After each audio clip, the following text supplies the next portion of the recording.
바다의 파도가요, 어떤 때는 그야말로 굉장히 잔잔하지만 때로는 모든 것을 집어삼킬 듯 무시무시하게 어마어마한 파도가 일어나기도 하지 않습니까?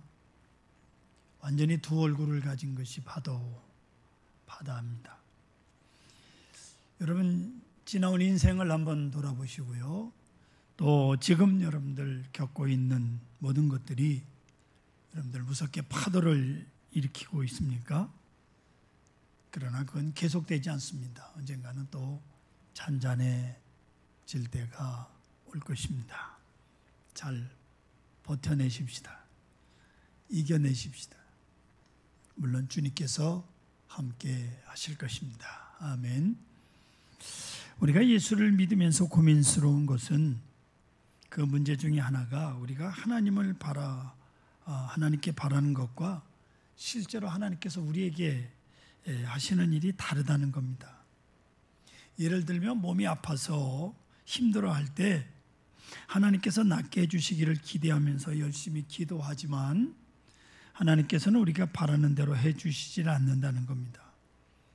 오히려 예수 안 믿는 사람들은 일주일 만에 감기 걸렸던 것이 멀쩡하게 낫는데 예수 믿는 사람들은 오히려 다른 합병증까지 생겨서 병원에 입원까지 하게 됩니다. 그래서 고민입니다. 예수 믿으면 인생의 모든 문제가 해결되고 병도 안 걸리고 사업도 잘 되고 예수 믿으면 행복하게 살 줄 알았는데 그렇지 않더라는 거예요. 그래서 어떤 사람들은 예수 믿어봐야 별 수 없다고 교회를 떠나기도 합니다. 그러나 분명 하나님은 우리에게 복 주시는 분이십니다. 아멘. 미국 조지아 대학교 경영학 교수인 토마스 테니와 윌리엄 덴코 박사가 20년 동안 미국의 재산이 100만 달러가 넘는 부유층 733명을 대상으로 부자들에게 설문조사를 해서 부자들의 선택이라는 책을 썼는데요. 여기서 밝히고 있는 백만장자 중에는 최고의 명문대학을 졸업한 사람도 없고 우수한 성적으로 졸업한 사람도 없다는 겁니다. 또 그런가 하면 높은 지능지수를 가진 사람도 없고 평범한 지능지수의 중간 정도의 성적을 가진 사람들이 백만장자가 되었다는 겁니다. 그러니까 여기 계신 여러분 다 백만장자가 될 수 있는 자격은 이미 갖추고 계신 겁니다. 아멘. 네. 또한 백만장자들은요, 대부분 일평생 자기가 사는 동네를 떠나지 않고 않는 자영업자들이었고 60%가 넘는 사람들이 부모에게 물려받은 재산이 없었다는 겁니다.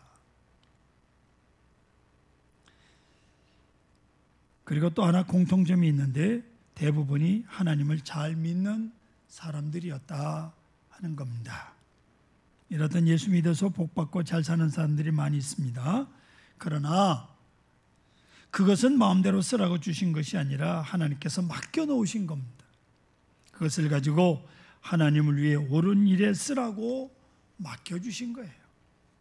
그렇기 때문에 예수 믿어서 세상적인 복을 받게 된 사람들은 그만큼 사명감이 무겁다고 하는 사실을 알아야 합니다. 내 마음대로 쓰는 게 아니에요. 예수님께서 말씀하신 달란트 비유를 한번 볼까요?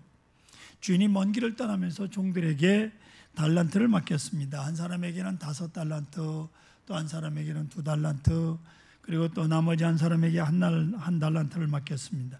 그리고 나중에 주인이 돌아와서 정리를 하죠. 5달란트를 받았던 사람은 열심히 장사해서 10달란트를 가지고 돌아왔습니다. 2달란트 받은 사람도 열심히 일을 해서 4달란트를 만들어 가지고 왔어요. 그게 2달란트 더 벌은 거죠. 그런데 1달란트를 맡았던 사람은 그대로 땅에 묻어두었다가 1달란트 그대로 내놓았습니다. 그러자 주인께서 1달란트 남겨 그대로 가져온 사람에게 악하고 게으른 종이라고 책망하시고 내쫓아버렸습니다.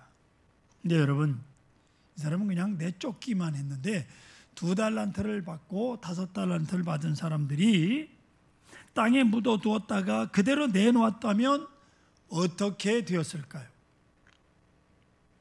아마 그냥 쫓겨난 게 아니라 무수히 매를 맞고 쫓겨났을 겁니다. 아시지요? 많이 맡은 사람은 많이 맡은 만큼 책임이 큽니다. 그래서 여러분들이 다른 사람들보다 하나님께 받은 것이 많으면 그걸 자랑할 것이 아니라 두려워해야 돼요. 묻어두지 마시고 활용하셔야 됩니다. 그래야 나중에 하나님 앞에서 할 말이 있게 됩니다. 다시 한번 우리 주변을 생각해 보겠습니다. 예수 믿고 복받아 잘 사는 사람이 분명히 있습니다. 그런데 어떤 사람은 예수를 잘 믿는데도 불구하고 많은 어려움을 겪는 사람들이 있어요. 오히려 예수 안 믿는 사람들이 잘 먹고 잘 사는데 거꾸로 예수 믿는 사람들이 큰 어려움을 당하는 일들이 많이 있다 그 말이에요. 성경이 그렇게 분명히 말씀하고 있어요. 구약성경 시편 73편 2절로 5절을 보시면 나는 거의 넘어질 뻔하였고 나의 걸음이 미끄러질 뻔하였으니 이는 내가 악인의 형통함을 보고 오만한 자를 질투하였으면 악인이 잘 되는 걸 보고 넘어질 뻔했다는 거예요. 그들은 죽을 때도 고통이 없고 그 힘이 강건하며 사람들이 당하는 고난이 그들에게는 없고 사람들이 당하는 재앙도 그들에게 없나니 누구요? 예? 악인들. 시편 73편 12절로 14절 보세요. 볼지어다 이들은 악인들이라도 항상 평안하고 재물은 더욱 불어나도다.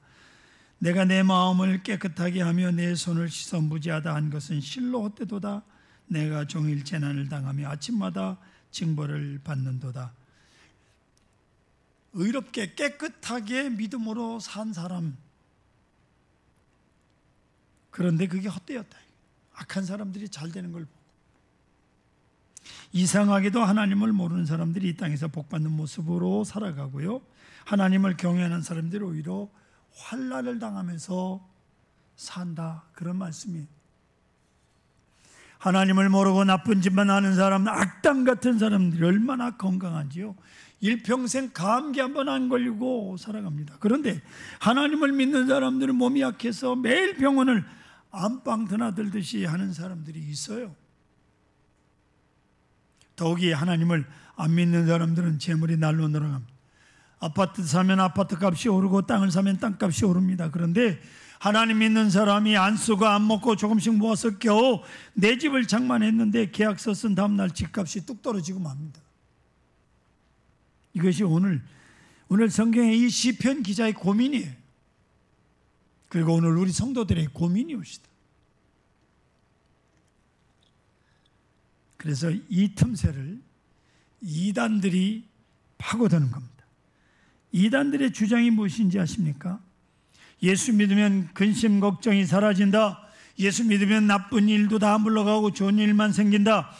만일 예수를 믿는데도 어려운 일이 생기며 병이 들고 염려와 근심이 있다면 그 예수 잘못 믿는다는 거예요. 우리한테 오라는 거예요. 우리 교주를 믿어라. 그러면 제대로 복받는다, 이겁니다. 결국 교주의 신격화, 절대화된 이단들, 그렇습니다. 예수 믿으면 아무 어려움이 없이 잘 살 줄 알았는데 막상 예수를 믿어도 그렇지 않기에 고민하는 사람들에게 이단이 접근하고 결국 이단에 빠지게 되는 거예요.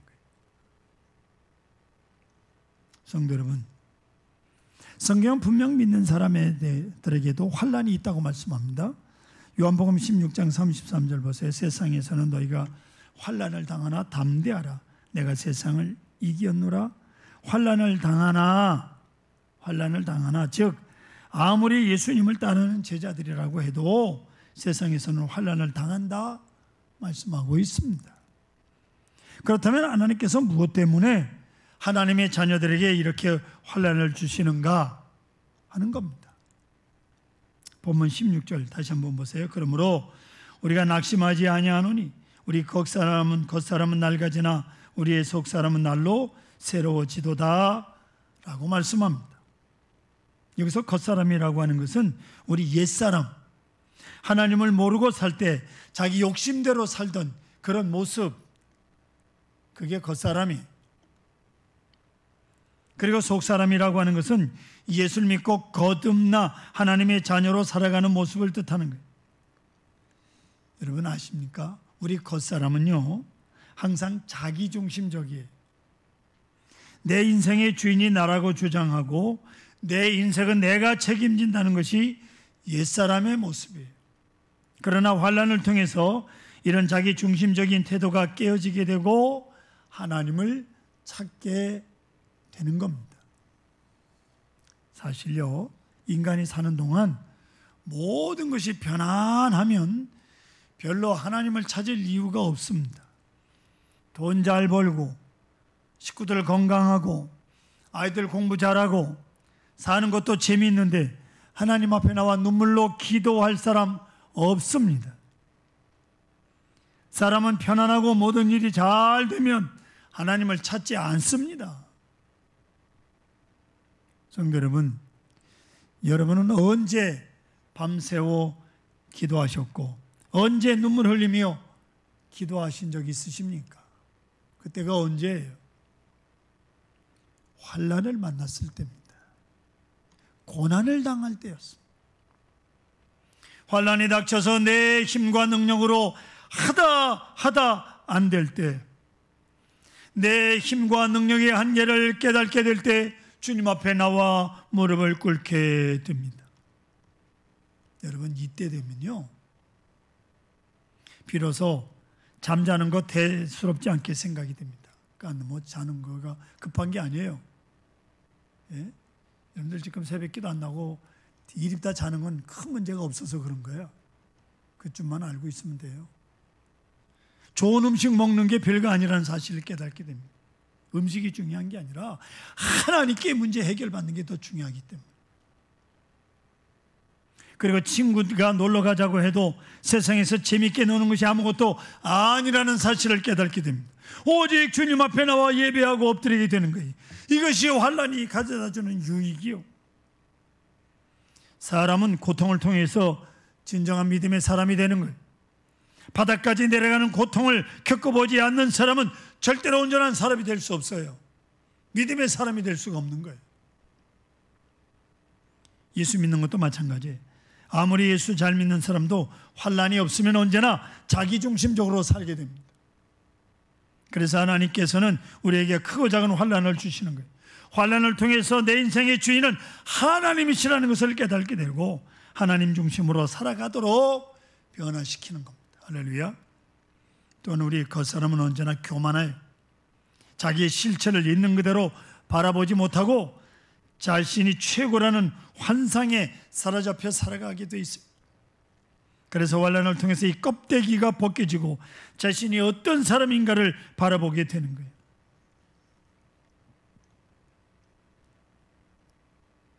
제가 25년 전 서강교회에 와서 주님의 교인 서강교회를 섬기면서 순간순간 위기들이 있었습니다. 그때마다 저는 새벽제단에 끊임없이 엎드려 기도를 하기를, 주님, 저는 못합니다. 주님 도와주십시오. 저는 못합니다. 제가 해결할 수 없습니다. 그러니까 저희 기도였습니다. 제 힘으로 할 수 있는 게 없습니다, 주님. 때로는 제가 큰 소리 친 때도 있었습니다. 그러나 어려움이 다가오면 제가 얼마나 허약하고 실력이 없는 사람인가를 알게 되었습니다. 그렇습니다, 여러분. 환난은 우리의 모습을 있는 그대로 보여주는 거예요. 혹 여러분, 다른 사람과 다툴 때가 있었습니까? 다툼이 있었어요? 그런데 다투는 이유가 실상 살펴보면 별게 아닙니다. 왜 그런 표정을 쳐다보느냐? 왜 말이 그따우냐? 언성이 높다든지 기분 나쁘게 들린다든지 대개 보면 이런 이유들이에요. 옆에서 보면 참 우습습니다. 그렇잖아요? 그래서 옆에서 거둡니다. 야, 좀 이상하게 쳐다보면 어떻고 말이 좀 이상하게 하면 어떠냐? 그게 뭐 대단한 일이라고 그렇게 화를 내냐? 그렇게 옆에서 하죠. 그런데 보세요. 내가 막상 그런 일을 당하면 그때는 이야기가 달라집니다. 남이 그런 일을 당할 때는 우습게 보이는데 온 세상에 내가 얼마나 억울한 일을 당했는지 아느냐? 이런 거는 있을 수도 없는 일이다. 온 세상에 광고를 하고 다닙니다. 이게 우리들의 모습이에요. 남의 일은 별거 아닌 것처럼 보이고요, 자신은 별거 아닌데 그게 그냥 부풀려 가지고 어마어마하게 크게 떠들어. 여러분, 우리가 예수 믿는다고 내 인격이 이만큼 성숙했다고 생각했던 것은 단지 그렇게 생각한 것에 불과한 거예요. 변한 게 아니에요. 이렇듯 우리의 실체를 확실하게 보게 만들어주는 것이 환난이요 고난이. 사랑하는 성도 여러분, 그렇기 때문에 하나님께서 우리에게 환난을 주시는 겁니다.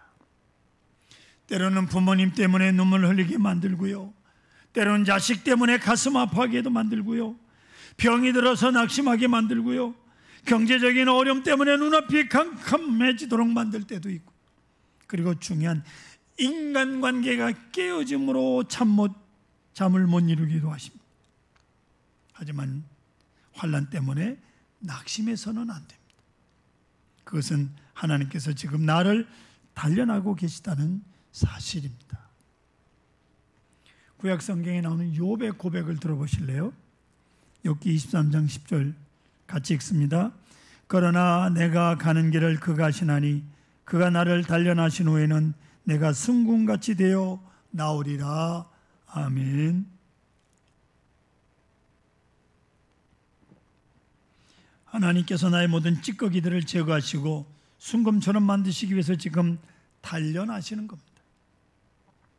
그리고 내 주변에 있는 환난 가운데 있는 분들이 계시다면 그를 비난하지 마십시오. 그분이 당하고 있는 환난은 지금 하나님께서 그를 더욱 단련하고 계신 겁니다. 우리는 하나님께서 하신 일을 비난할 자격이 없어요. 욥이 극심한 환난 속에 있을 때 욥을 비난했던 친구들이 나중에 하나님께 정죄를 받죠. 즉 하나님께서 하신 일을 비난했기 때문에 그렇습니다. 또한 환난을 만나셨다면 거기에서 빨리 빠져나오겠다고 몸부림치지 마십시오. 환난 자체를 보지 마시고 나 자신을 보셔야 합니다. 내가 하나님 없이 살진 않았는가? 내가 나 중심적으로 살진 않았는가? 내가 교만하게 살지는 않았는가? 이런 것들을 깊이 생각하셔야 됩니다. 그리고 하나님 앞에 철저히 회개하십시오. 하나님께서 순금같이 나오는 날을 허락해 주실 것입니다. 아멘. 뿐만 아니라 환난은 우리가 천국에 들어가는 데 있어서 꼭 필요한 과정입니다. 본문 17절 보십시오.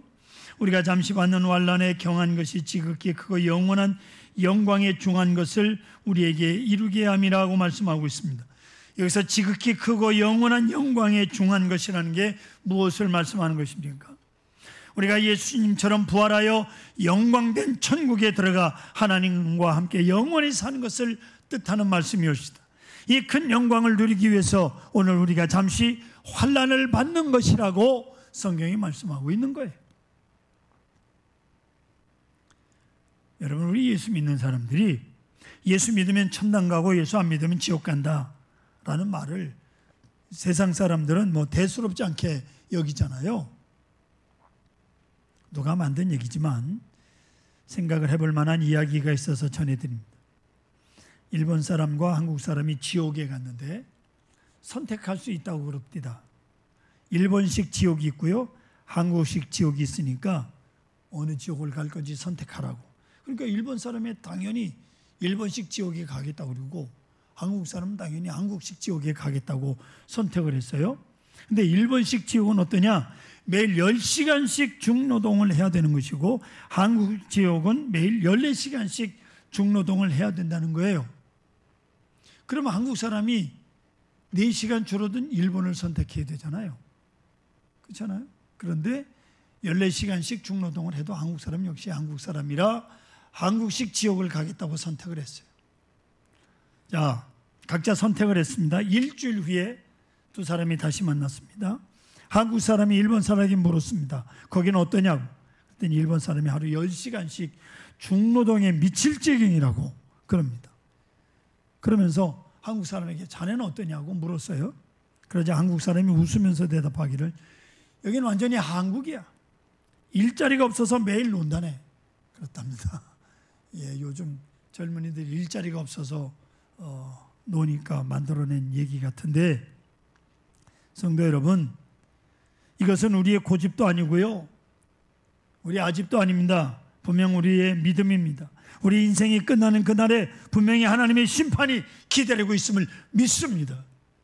믿는 자는 영생을 얻을 것이고 믿지 않는 자는 영원히 꺼지지 않는 불못에 던져지게 될 것입니다. 분명 성경 속에 약속되어 있는 말씀이잖아요. 아멘. 믿으면 천국, 안 믿으면 지옥이에요. 아주 단순합니다.